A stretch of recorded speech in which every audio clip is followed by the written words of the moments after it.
Have you ever wondered what would happen if George Bailey had left Bedford Falls? What if George Bailey had traveled the world like he dreamed as a young man? Would Bedford Falls have been better off without him? And would George have been better off without Bedford Falls? It's me. Welcome to this house. Today we are exploring what would have happened if George Bailey had left Bedford Falls in the classic film, It's a Wonderful Life. Make sure to hit that subscribe button so you never miss an exciting episode. In our reimagining of George Bailey's life, the year is 1928, and George is preparing to leave Bedford Falls to see the world. He has secured passage aboard a ship bound for Europe, with plans to travel all over the continent, and perhaps even make it all the way to Africa. George is excited to explore the world, but as the day of his departure arrives, he begins to feel a sense of dread. His brother Tom is going along with him, but when Tom does not return home from a night out with the boys, George is forced to cancel his trip to take care of his irresponsible sibling. George looks at the ocean liner departing the port, knowing that he has once again put his own dreams on hold. As time passes, George puts more and more of his energy into helping others, especially the children in Bedford Falls. But he can't shake the feeling that there is something more out there for him. George works hard as a building and loan officer, helping families finance their dreams of home ownership. But he can't help but dream of faraway places and fantasize about what his life could have been like had he taken that trip years ago. Years pass, and George's children grow up and move away. Suddenly, it's just him and Martha. George looks around their house and realizes that while he has created a wonderful life for his family, he has sacrificed his own dreams in order to do so. George struggles with feelings of regret and wonders if he made the right choices in life. Martha and George have a frank discussion about his unfulfilled dreams. She encourages him to finally follow his dreams and travel the world. George is unsure, though, as he doesn't want to burden Martha by leaving her alone after all of these years. Martha reassures George that she will be fine, and that he needs to do this for himself. She wants George to know that she is proud of the wonderful life they have built together, and that she loves him very much. But she also knows that he has to follow his dreams if he is going to be happy.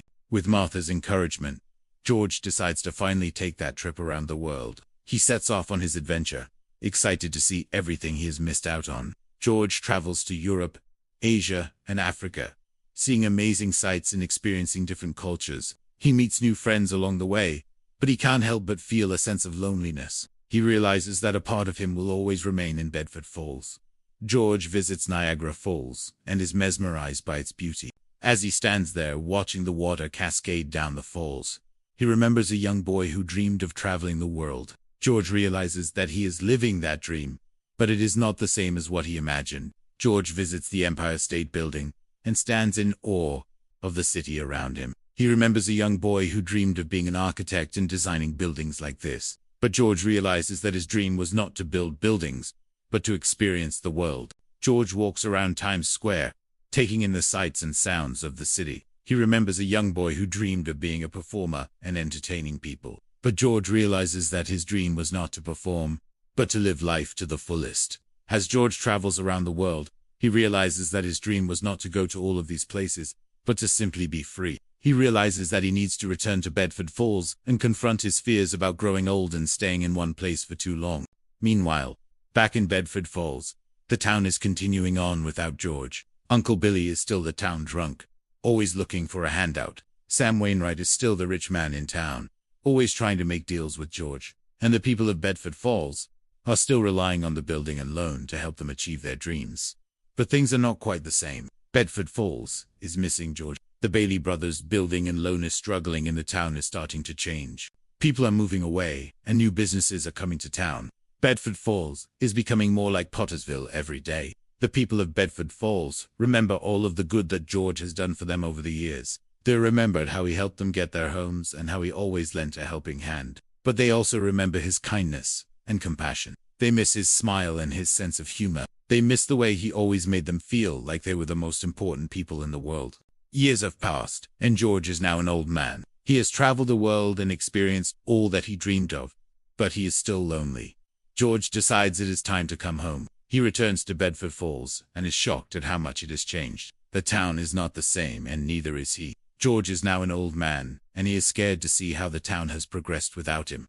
Will anyone even want to see him? George returns to his childhood home and is greeted by the ghost of his younger self. Younger George asks why he has returned, but older George simply shakes his head. Younger George tells his older self that he can't stay here, that he needs to keep moving forward. But older George tells him that it is too late for that now. George knows that he can never go back to the way things were. He has changed, and the town has changed. But as he walks through the streets of Bedford Falls, he realizes that he is home. He may be too old to travel now, but he has memories that will last a lifetime. George is greeted by the people of Bedford Falls. They are happy to see him, and thank him for all that he has done for them. They tell him how much they have missed him, and how much they appreciate everything he did. George is moved by their words and realizes that he is truly home.